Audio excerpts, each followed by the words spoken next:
The indictment is out. On them to indict. All right, we're going to take a look at the indictment. The grand jury of the county of New York, by this indictment, accused the defendant of the crime of falsifying business records in the first degree in violation of Penal Law 175.10, committed as follows. The defendant in the county of New York and elsewhere on or about February 14th, 2017, with the intent to defraud and intent to commit another crime and aid and conceal the commission thereof, made and caused a false entry in the business records of an enterprise, to wit, an invoice for Michael Cohen dated February 14, 2017, marked as a record of the Donald J. Trump Revocable Trust and kept and maintained by the Trump Organization. The second count is falsifying business records in the first degree, which is the detailed general ledger for the Donald J. Revocable Trust bearing voucher number 842457 and kept and maintained by the Trump Organization. It's just like every single voucher number individually. That's how they got to 37 charges, and including the check, including like every single instance. I am zooming in, chat, calm down. Yeah, check stubs. I mean, this is basically what Trump's legal team said that they would do, and that's basically what they did.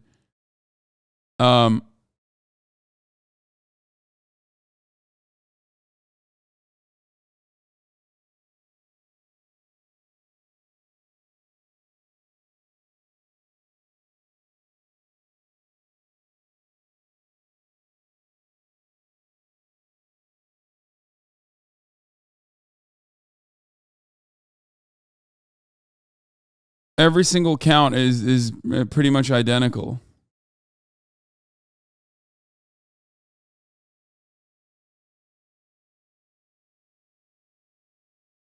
Can you please clear your Discord notifications? What? Fuck you, dude.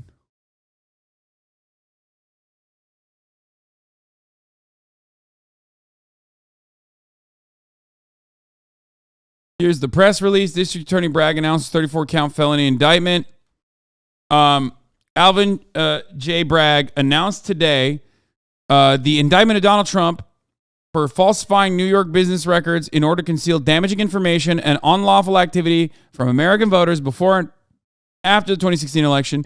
During the election, Trump and others employed a catch and kill scheme to identify, purchase, and bury negative information about him and boost his electoral prospects. Trump then went to great lengths to hide this conduct, causing dozens of false entries in business records that conceal criminal activity, including attempts to violate state and federal election laws. Trump is charged in a New York State Supreme Court indictment with 34 counts of falsifying business records in the first degree. The people of the state of New York allege that Donald J. Trump repeatedly and fraudulently falsified New York business records to conceal crimes that hid damaging information from the voting public during the 2016 presidential election, said District Attorney Bragg. Manhattan is home to the country's most significant business market. Yeah, it seems like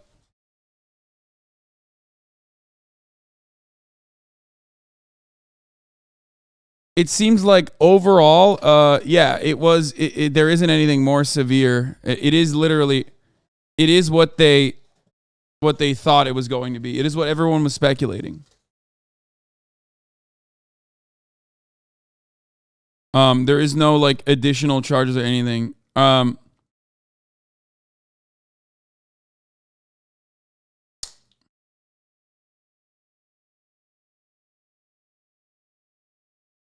From the New York Times, the charges against Mr. Trump are all Class E felonies, which are the lowest category of felony offense in New York, can carry a maximum prison sentence of 4 years per count.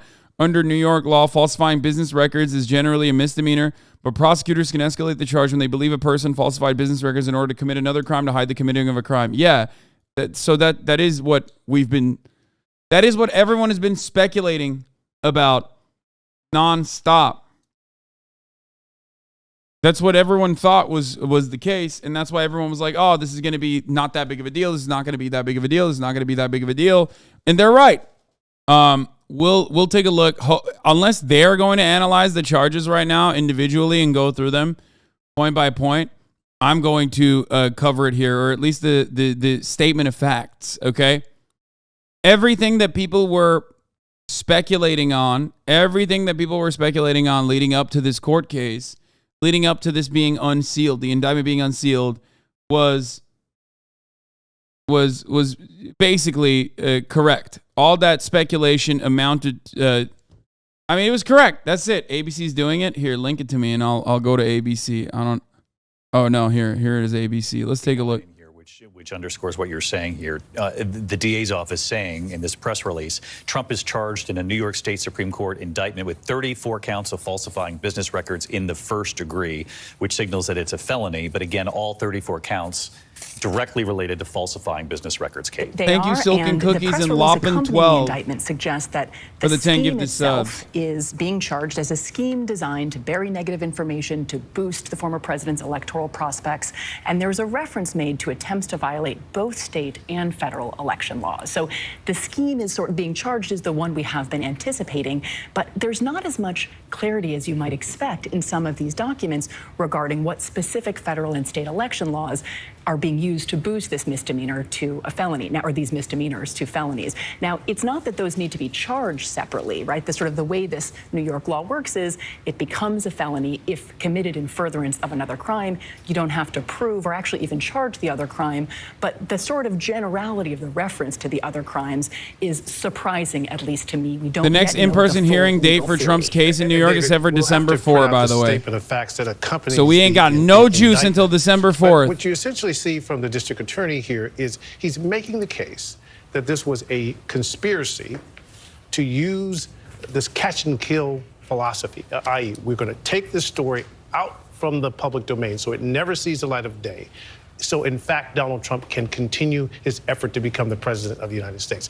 And they're saying that it violates both state and federal law, that scheme. You catch the story, you pay for it, but then you never print it. You catch and kill it. That's the allegation here. And again, this is the indictment, which isn't a speaking indictment, but you can get the sense of the size of this here. These are the charges laid out, and then what we're basing so far, the narrative provided by the DA comes in a 2-page sort of press release, if you will. Alvin Bragg is going to address the public a short time from now. He'll face many of the questions, the open-ended questions that we have here at the table. John? David, there's also an introduction here, in addition to the press statement and the list of counts, that goes through in detail this catch and release process that was going on, and it's described. And there's some new details in here, but it's describing the head of the company that owned the National Enquirer telling Trump in a meeting at Trump Tower in 2015 that this is David Pecker, would act as his eyes and ears for the campaign by looking out for negative stories about the dependent and alerting lawyer A. Hank Pecker, David Pecker. Pecker is mad. Lawyer A, of course, would be Michael Cohen. That's my uncle. One of the stories mentioned specifically is a story revolving a Trump Tower doorman who it says that in October, between October and November of 2015, was trying to sell information regarding a child that the defendant allegedly fathered out of wedlock.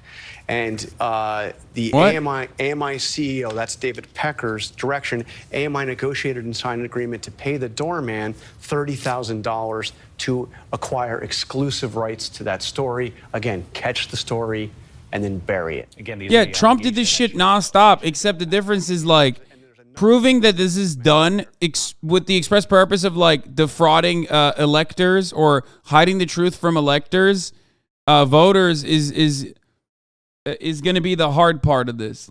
It almost feels like he did this because he had money flow coming in and he knew that these were going to resurface again. But he can always say it's to protect my marriage.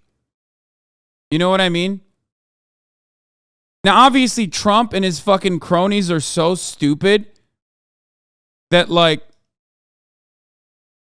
his cronies are so stupid that I could see them quite literally writing, I'm doing this to defraud. I'm doing this with the express purpose of hiding the truth from the American voting population, and only because, I'm running for president. Otherwise, I would not give a shit. Like, they're so dumb, they might have literally said that. There might be actual evidence in this regard. There might be, like, actual receipts, because they are that fucking stupid. The only thing that turns these crimes from misdemeanors to a felony is if it's being done specifically for the election.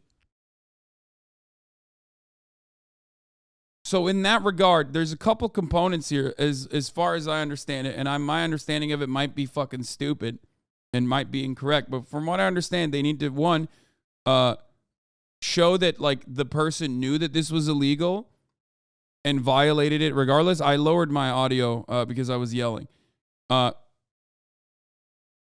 Which still makes it okay. No, none of this is okay. We're talking about whether or not this is a serious charge. Okay? Donald Trump has done a million things that are, that are illegal. He does illegal things all the time. Many wealthy people do illegal things all the time. Every single president has done illegal things while they were the president, or at the very least, very immoral things. Okay? The difference here is the level of illegality, okay, the level of crime directly corresponds to how, like, whether or not he will actually serve, like, a prison sentence, which is very unlikely, okay, or like what kind of punishments he is going to withstand. Do you understand? That's the thing here. That's why I'm talking about the elevation of misdemeanors to actual felonies. What ties it into an actual felony makes it the way to tie this into an actual felony basically turns this into a not such. It just turns it into a less strong case. That's it. Issues, as they call it. There's other issues as well. And so there may be a lot of legal fighting about the nature of these charges before you get to any witness and evidence and trial. And the state prosecutor making the case that this somehow affected a direct correlation with federal election law is the part of this, Terry, that's really untested. Very untested. It is a reach. This prosecution is a reach. Obviously they've got them dead to rights on falsifying documents, falsifying business documents, but then to latch it into the crime of either the New York state election law or federal election law is a leap, and it needs to be proved beyond a reasonable doubt to 12 people, and that may be tough. Pierre? Yeah, one of the things that's quite interesting here is that the statement of facts, which we now have and have printed out, is what speaks for the indictment. It lays out the narrative. But the key witness in this case, based on the reading of this, will be the publisher of the National Enquirer, because he can speak to, one would think, whether Donald Trump himself was aware of this catch and kill scheme, and participated in it. One of the things that Michael Cohen stated when he was pleading guilty. Fuck you. Count one, conspiracy to avoid the top of the hour ad break. There you go. I'll give it to you. I'm not going to fucking avoid that. I got you baited. Okay. Yeah, there you go. Good job. You're going to jail, by the way. From at least in or about 2019 up to and including or about April 2023 in the Southern District of New York and elsewhere, Donald J. Trump, a.k.a. best president ever, the defendant and others known and unknown gray names willfully and knowingly did combine, conspire, confederate, and agree together with each other to commit fraudulent ad avoidance in violation of Title 69 United States Code, Section 420. You're going to jail for falsifying court records. I hope you know that.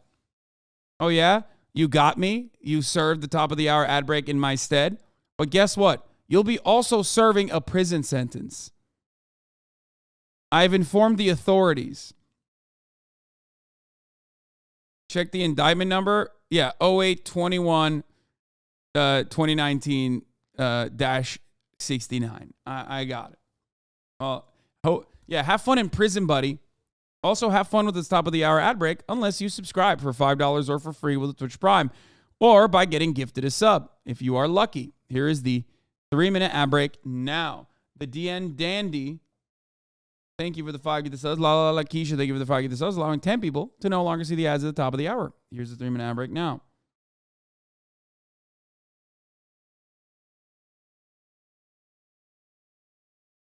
You're arresting me because I'm poor? Wow. Dax710. Thank you for the 5 gifted subs. Let's continue. Actually, wait, hold on. Where the fuck is it? Real one. Oh, here. This is the one. Far more significant, frankly, in her telling of it than Stormy Daniels. They talk about a doorman who wanted to sell a damaging story against Trump, another catch and kill there, and they talk about Stormy Daniels. But that one seems to be a little different. But nevertheless, Pecker and Cohen working in tandem on I get all scared of if these. Pecker. It's a really interesting story, quite frankly, that the DA's office tries to show. And, you know, we've thrown that word conspiracy out there a lot. Certainly in the statement of facts, they are talking about a conspiracy in the sense that this was a trend. This was not a one-time deal that happened. It seemed to be a rinse and repeat relationship for Cohen and Pecker, all to the benefit of Donald Trump. John Santucci, our thanks to you. Keep pouring through along with the rest of the team here. I want to bring in former Governor Chris Christie. And Chris, I'm curious, are you at all surprised at the role David Pecker seems to be playing as far as his seems to be a very significant witness here for the DA? No, in fact, on Sunday when I was on the This Week show with George, he asked me what did I think was going to be different or new. And I looked at him and said 2 words, David Pecker. Look, I disagree a bit with some who have said they think this is a reach. Look, that's if insane. In fact Fuck it doesn't you seem to me guys. that federal campaign finance law needs to be involved in any way here. The crime is to try to essentially defraud the voters of the state of New York by trying to either help or impede the election or defeat of 2 or more candidates, which would be Hillary Clinton and Donald Trump. And Pecker is the guy. And I think what may have changed here with Alvin Bragg is maybe David Pecker was willing to come forward now and be cooperative because in the federal case, there was a lot of back and forth with Pecker about what he would do or not do. And Pecker presumably does not have the same infirmities that Michael Cohen would have as a witness. One, you haven't seen David Pecker anywhere. You haven't seen him on television giving any interviews or doing anything else. I haven't seen this guy for a long time. And I certainly haven't seen him making any public comments as opposed to Michael Cohen, who seems to be as addicted as his former boss is to getting in front of a TV camera. So my guess as to what's going on here is that the single most important witness, as was said earlier by Pierre, you don't have to prove these 34 falsification counts. They're not going to be difficult to prove. And Cohen will probably have the most to do with that. And I don't think it'll be hard to prove. The key is going to be proving the underlying crime that elevates it to a felony. And I think there is going to be one most important witness, and that's going to be David Pecker. We have pulled the transcript. We'll give you complete credit for having predicted some of this on Sunday morning. Our thanks to you, Governor Christie. Thank you very much. And so you heard Chris Christie there, former prosecutor himself, Dan and Kate, talking about it. You know, there's been this discussion about the violation of campaign finance law, or you know, that he's saying that. Why did they choose such a weak thing to go after? I mean, it's Trump. Wouldn't there be more serious you can get him on? Yes, and there are two other charges, or 2 other investigations that are currently ongoing that are about more significant charges. So this is just New York. There's the DOJ one for January 6th, and then there's the Georgia one for trying to change the outcome of an election. Those are much better. The Georgia case especially is very, I think the Georgia case is the best one out of all of them. There's also the classified documents one too, from the Department of Justice. There's 2 on Department of Justice. There's the January 6th one and the classified documentation one. But that one is just like, I think, obstruction of an investigation or something. Like the documents one is who knows what happens on that one. There he is, our beautiful He's telling boy. them that. We're going to hear from the DA in a moment, but right now, all eyes on Donald Trump walking up the stairwell to his plane. He will fly back to Mar-a-Lago. Juicy He's in what expected way? to Better address evidence? reporters in Mar-a-Lago Just like the tonight crime. with some sort of a statement, though unclear how much of that will And change the charges now, that given might what's come played along out with here that crime. before us. It'd be fascinating, of course, obviously, to be on that plane for this 2 to 3 hour flight back down to Mar-a-lago, John. But the president, David Pecker is going to be a star witness. August 2015. Reacting to the indictment that August 2015, the key meeting that set up a catch-and-kill election scheme is Pecker, Trump, and Cohen. 2016, Pecker, Trump, Cohen, series of discussions suppressing Karen McDougal's story. Post-election, Trump meets to thank Pecker. And in the summer of 2017, Trump invites Pecker to dinner to thank him for his help during the campaign. Evidence this was election-driven, contra the Melania John Edwards defense. Because remember, we need to recall that like something like this happened in the past. John Edwards was able to get away by claiming that it was specifically to killing of a story was specifically done to save his marriage, which is might not be true, but it doesn't matter. You can at least claim it. So it's hard. It's hard to elevating these to a felony makes it very hard to defend.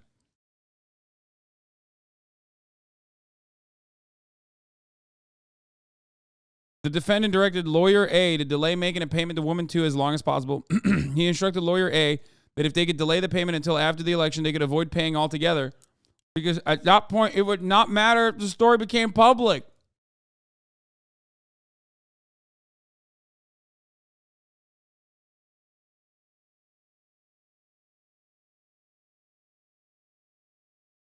As reflected in the... Dude, okay, that's actually kind of solid. So they are stupid enough to fucking routinely admit. This is one of those... this is like, I told you. I told you. They're so dumb that, like, they're dumb enough to just openly admit why they were doing such a thing.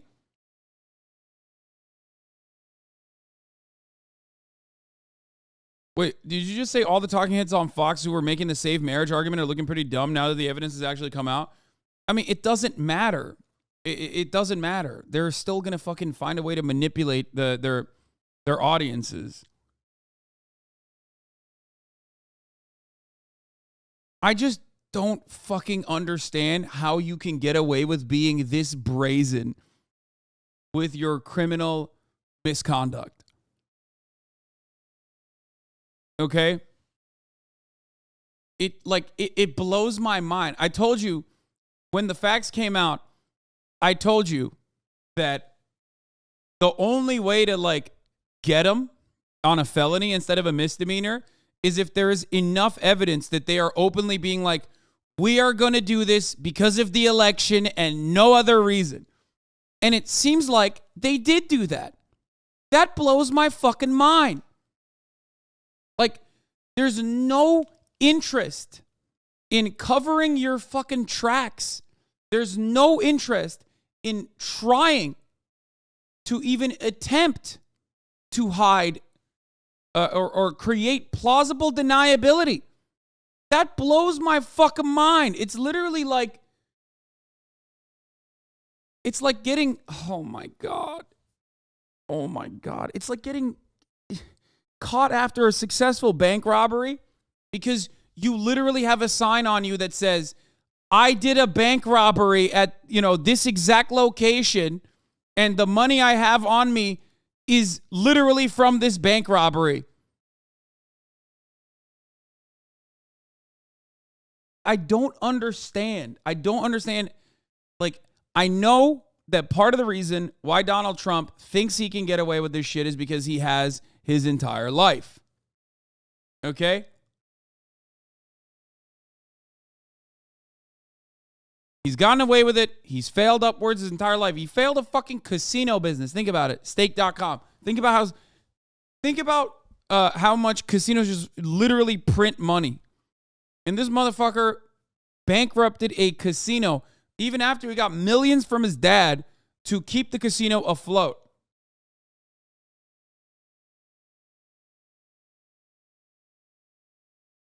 So his entire life, he has run around getting away with it, right?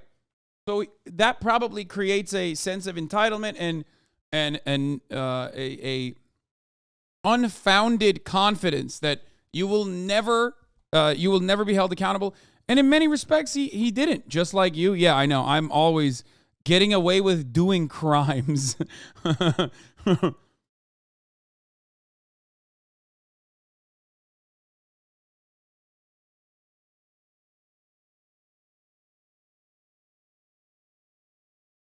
But this is like mind-boggling because so many minor things. If he had a little bit of operational security, so many things that they did here, like none of this would be admissible in court. None of this would be a story. There would be nothing. This is like a very high bar to clear as a felony. And yet, due to sheer incompetence and pure idiocy, the sense of entitlement that he has in conducting himself in this way, and frankly, the low effort that he's put into doing such things has caused him to offer the Manhattan DA like a legitimate court case. The Fox Dominion lawsuit is the same way. Tons of internal emails from Fox talking about how illegal and fucked up what they're doing is. Yeah. Bragg isn't speaking yet. Stop capping. What do you mean? Trump makes the Clintons look like crime savants. They are. They are crime savants. That's the difference between like crime and like what is technically permissible yet still immoral that the wealthy and the oligarchs and corporations engage in on a daily basis, and how they manipulate the rules in a way that suits their criminal misconduct, versus what Donald Trump does. It's like the same exact principle behind Dinesh D'Souza going to federal prison for campaign finance violations, when the entire system is designed in a way for a rich person to give unlimited funds to a specific politician running. Okay?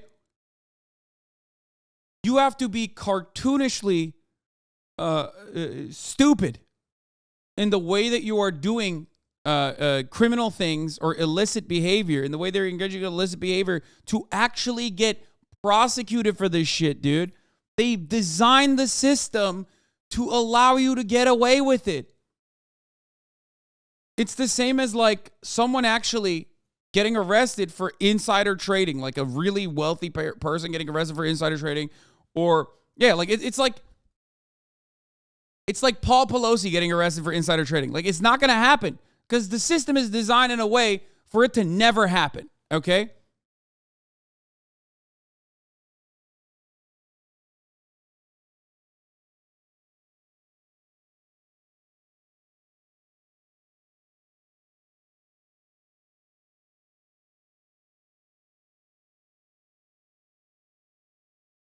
It's unimaginably stupid, bro. How did that doorman only get $30K to kill an illegitimate child story? We really just don't aim high enough as working class people. Yeah.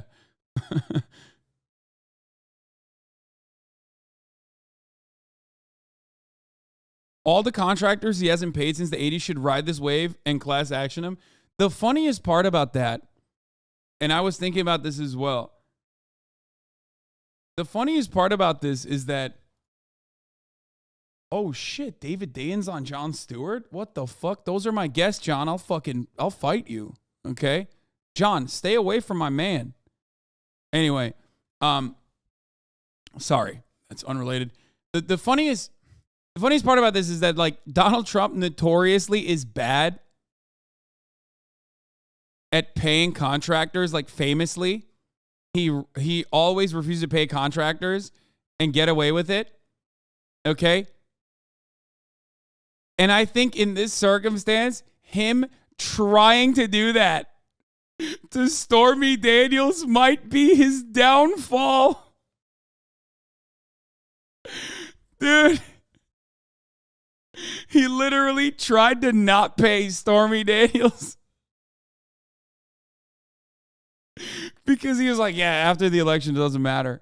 And that elevates this from a misdemeanor to a felony. Yeah, I mean, look, in one instance, American Media Inc. paid $30,000 to a former Trump tower doorman who claimed to have a story about a child Trump had out of wedlock, which, by the way, would love to hear more about that. That seems fucking insane.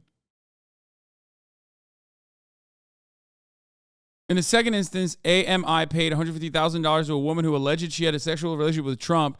Trump then explicitly directed a lawyer who then worked for the Trump organization as Trump's special counsel to reimburse AMI in cash. The special counsel indicated to Trump that the payment should be made via a shell company and not by cash. AMI ultimately declined to accept reimbursement after consulting their counsel. AMI, which later admitted its conduct was unlawful in an agreement with federal prosecutors, made false entries in its business records concerning the true purpose of the $150,000.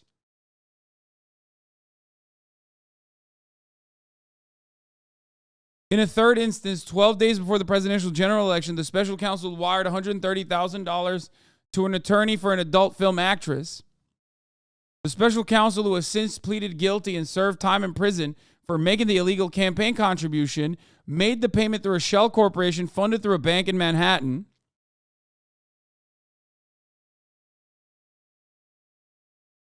After winning the election, Trump reimbursed the special counsel through a series of monthly checks, first from the Donald J. Trump Revocable Trust, created in New York to hold the Trump organization's assets during Trump presidency, and later from Trump's bank account. In total, 11 checks were issued for a phony purpose. 9 of those checks were signed by Trump. Each check was processed by the Trump organization and illegally disguised as a payment for legal services rendered pursuant to a non-existent retainer agreement. In total, 34 false entries were made in the New York business records to conceal the initial $130,000 payment.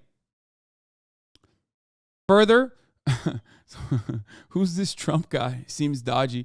I know. It's not looking too good for this Trump guy. I don't know much about him, but it seems like he's a bit shady.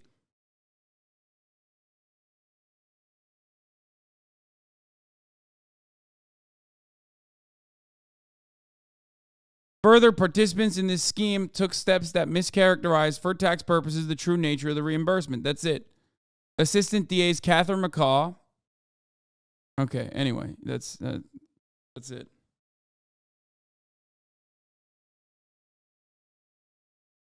Why is this getting more coverage than the Hunter laptop?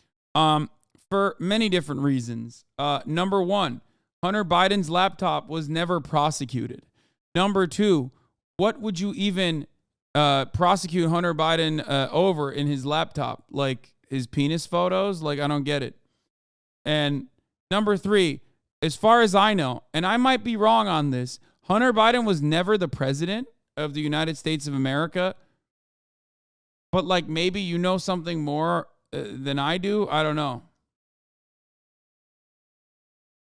He's got a fat one. Is that the reason? Do you want to arrest him? Arrest him, sir. I don't like that his cock is veiny and thick. Please, it makes me upset.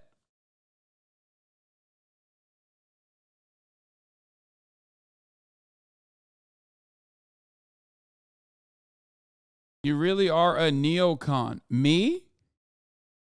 I think you're just using words that you do not understand the meaning of. That's a very odd. Seems like the only thing Hunter was guilty of is man's laughter. What?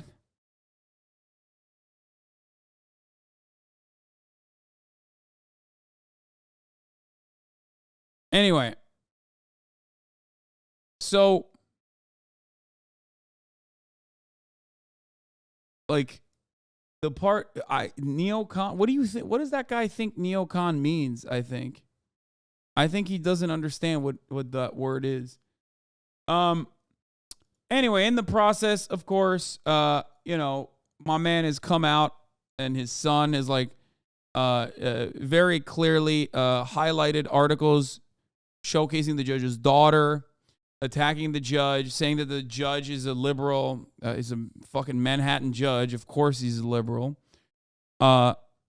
Saying that like there's biases at play, but like very openly, it's a way to have plausible deniability while simultaneously, you know, threatening the judge a little bit. You know, that kind of stuff happened already.